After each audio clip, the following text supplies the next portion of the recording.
സായികുമാറിലേക്ക് പോകുന്നു. സായികുമാർ, ഇപ്പോൾ റിപ്പോർട്ടിലെ പല വിവരങ്ങളും പുറത്തു വരുമ്പോൾ അതിൽ ഇപ്പോൾ പ്രതിപട്ടികയിലുള്ള ജയശ്രീ ഇതിൽ കൂട്ടിച്ചേർക്കലുകൾ നടത്തിയിരിക്കുന്നു എന്നുള്ള കാര്യങ്ങൾ കൂടി വരികയാണല്ലോ. എന്താണ് ആ കൂട്ടിച്ചേർക്കൽ? ഉണ്ണികൃഷ്ണൻ പോറ്റിക്ക് അനുകൂലമായി ഈ പാളി കൊണ്ടുപോകാൻ വിധത്തിൽ എന്തു മാറ്റമാണ് റിപ്പോർട്ടിൽ അവർ വരുത്തിയത്?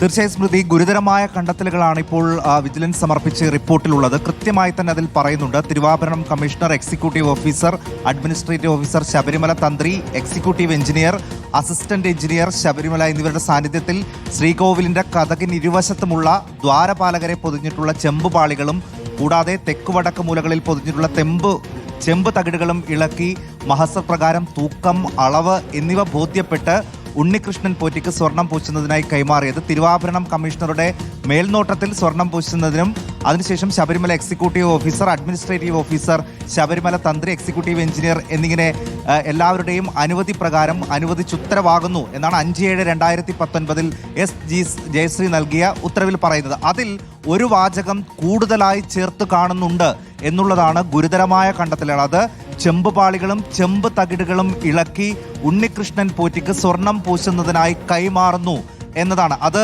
ദേവസ്വം ബോർഡിൻ്റെതല്ലാത്ത ഒരു തീരുമാനമാണ്. അതെങ്ങനെയാണ് ഈ ഉദ്യോഗസ്ഥ എഴുതിയത്? ആ ഉത്തരവ് പുറപ്പെടുവിച്ച മുൻ സെക്രട്ടറി ജയശ്രീ ഇതിന് സമാധാനം പറയണം എന്നാണ് വിജിലൻസ് റിപ്പോർട്ടിൽ പറയുന്നത്. തിരുവാഭരണം കമ്മീഷണറുടെ മേൽനോട്ടത്തിൽ സ്വർണം പൂശുന്നതിനും ആയതിനു ശേഷം Sabarimala executive officer, Sabarimala assistant engineer, Sabarimala എന്നിവരുടെ സാന്നിധ്യത്തിൽ ശാസ്ത്രവിധി പ്രകാരം തിരികെ ഫിറ്റ് ചെയ്യുന്നതിനും ആ വരിയാണോ മാറ്റിയത്? അതായത് സ്മൃതി, അതിൽ കൃത്യമായി പറയുന്നുണ്ട്, സ്വർണം പൂശുന്നത് ഇതിൽ ബോർഡിൻ്റെതല്ലാത്ത ഒരു തീരുമാനം. ഇത് ഇപ്പോൾ സ്മൃതി സൂചിപ്പിച്ചതുപോലെ തിരുവാഭരണ കമ്മീഷണറുടെ മേൽനോട്ടത്തിൽ സ്വർണം പൂശുന്നതിനും അതിനുശേഷം Sabarimala executive administrative officer Sabarimala തന്ത്രി, എക്സിക്യൂട്ടീവ് എഞ്ചിനീയർ ശബരിമല ഇവരുടെ വിധി പ്രകാരം, ശാസ്ത്രവിധി പ്രകാരം തിരികെ ഫിറ്റ് ചെയ്യുന്നതിനും അനുവദിച്ച് ഉത്തരവാകുന്നു. ഇതാണ് അതിൽ പറയുന്ന ഇത്.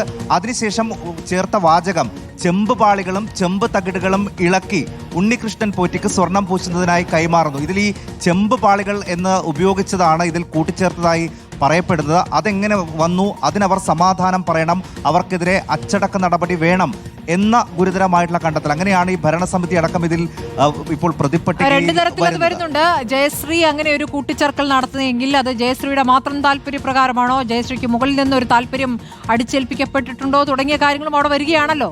തീർച്ചയായും ഇതെങ്ങനെയാണ് ഒരു ഉദ്യോഗസ്ഥയ്ക്ക് മാത്രം എങ്ങനെ ഈ ഒരു കൂട്ടിച്ചേർക്കലുകൾ നടത്താൻ കഴിയും എന്നതിൽ കൂടി ഇപ്പോൾ വിജിലൻസ് സംശയം പ്രകടിപ്പിക്കുന്നുണ്ട്.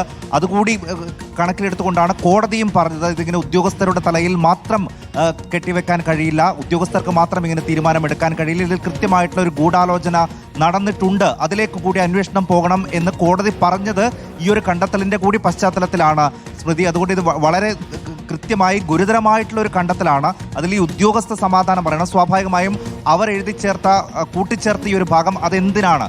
ദേവസ്വം ബോർഡിൻ്റെ അടക്കം ഇത്രയധികം ആളുകളുടെ സാന്നിധ്യത്തിൽ ചെയ്തതിന് ശേഷം ഈ ഉദ്യോഗസ്ഥ എന്തിനീ ഒരു കൂട്ടിച്ചേർക്കലുകൾ നടത്തി എന്നുള്ളതാണ് ഏറ്റവും വലിയ സംശയം ഉണ്ടാക്കുന്നത്. അത് അവർ മാത്രം അറിഞ്ഞുകൊണ്ടുള്ളതാണോ അതോ മറ്റാരുടെയെങ്കിലും നിർദ്ദേശപ്രകാരമാണോ എന്നതടക്കം ഉള്ള കാര്യങ്ങളിലേക്ക് അന്വേഷണം പോകണം. ഈ ഉദ്യോഗസ്ഥ അതിന് സമാധാനം പറയണം, അവർക്കെതിരെ അച്ചടക്ക നടപടി സ്വീകരിക്കണമെന്ന് കൃത്യമായി തന്നെ വിജിലൻസ് ഇതിൽ എഴുതി വെച്ചിട്ടുണ്ട്. അതിന്റെ തുടക്ക പേജുകളിൽ തന്നെ ആദ്യമായി പ്രധാന കണ്ടെത്തലുകളായി വിജിലൻസ് പറയുന്നതും ഈ ഭാഗം തന്നെയാണ്. സ്മൃതി, തീർച്ചയായും വളരെ പ്രധാനപ്പെട്ട വിവരങ്ങൾ പുറത്തു വന്നുകൊണ്ടിരിക്കുകയാണ്.